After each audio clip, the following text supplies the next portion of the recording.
Sempre dá para fazer tshuva.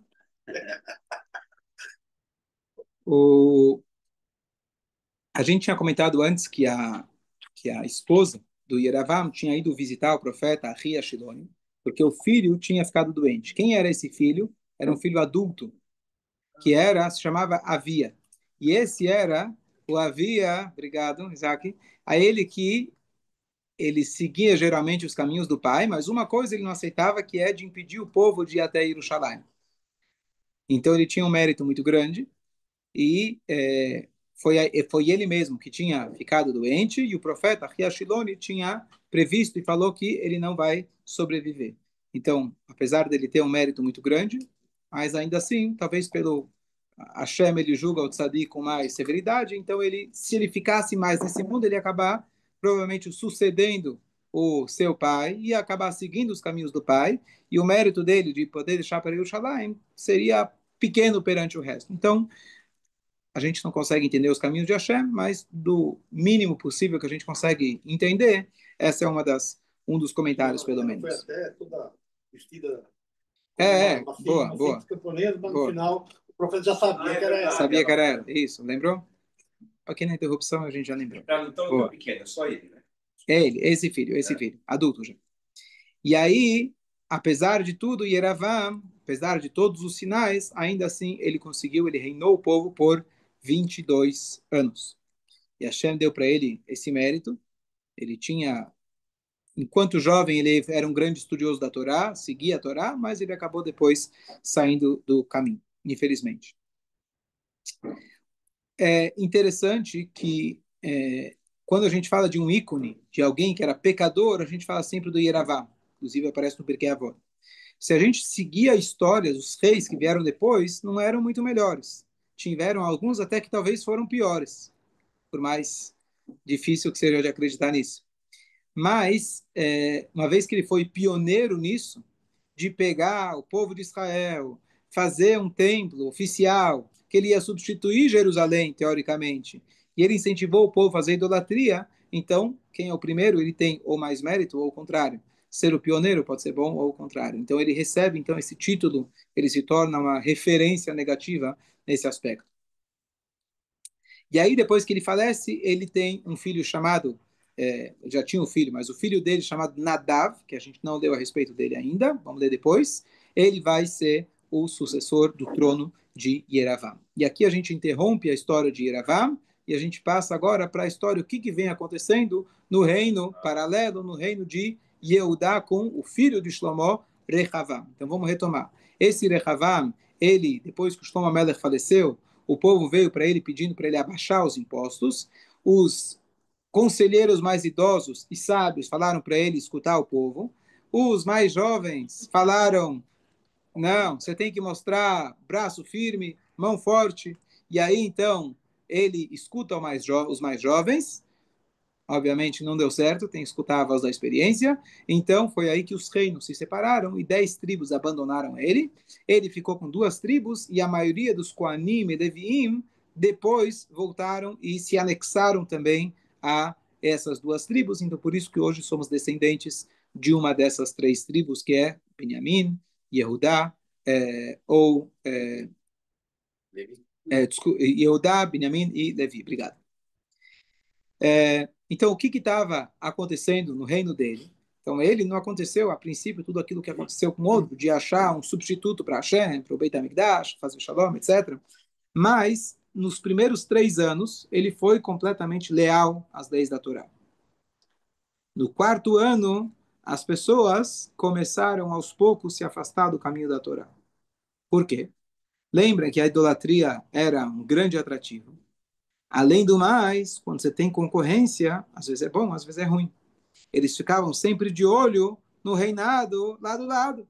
Olha lá, ele está lá fortão, 10 tribos, rei por 22 anos, todo mundo aproveitando, fazendo a vida, aparentemente, fazendo idolatria, que era a maior atração da época, e eles estão de boas, estão de boa. E a gente está aqui, vai no Beit HaMikdash, a coisa não vai para frente, estou só imaginando o que eles... Né? Então,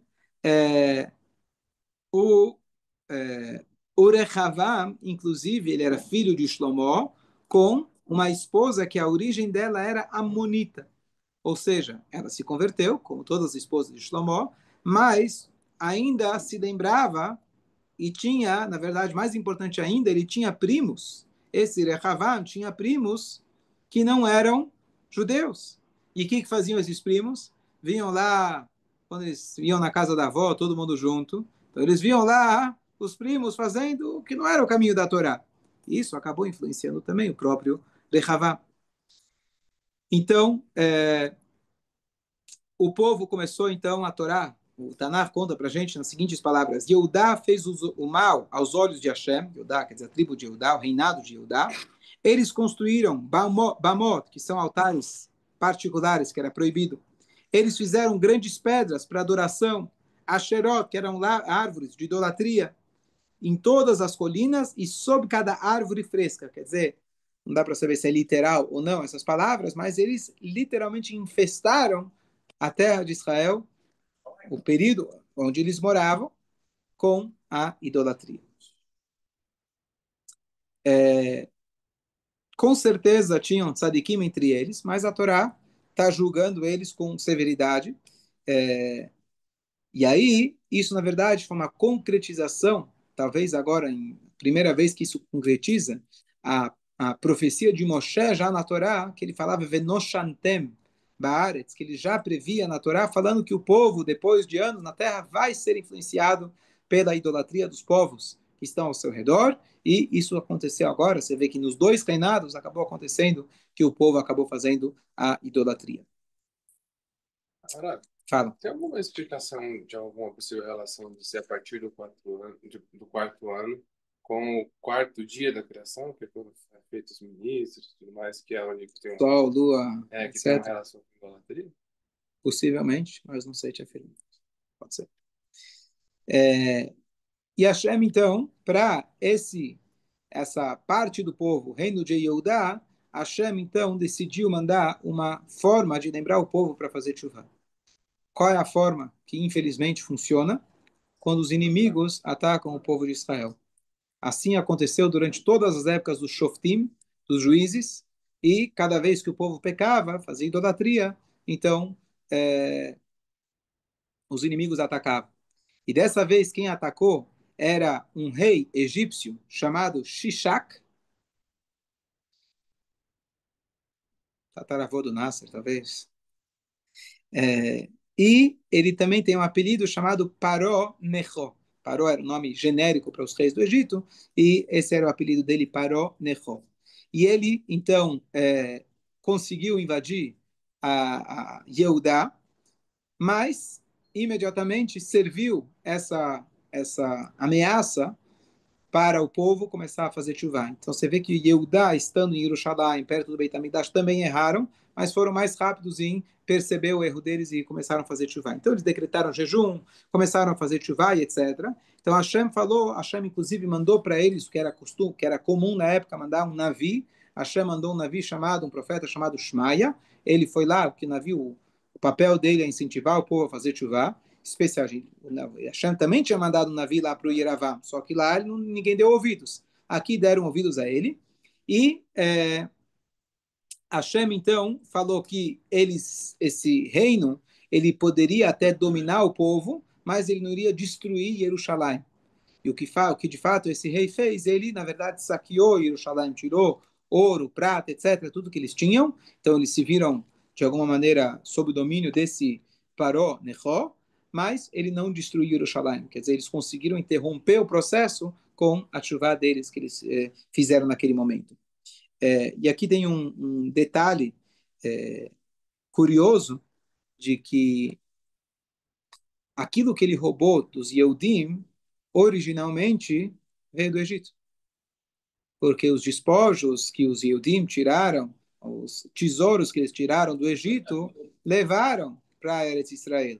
E agora a parte desse tesouro ainda estava com o povo, e agora foi levado de volta para o Egito. Qual que é a lógica disso?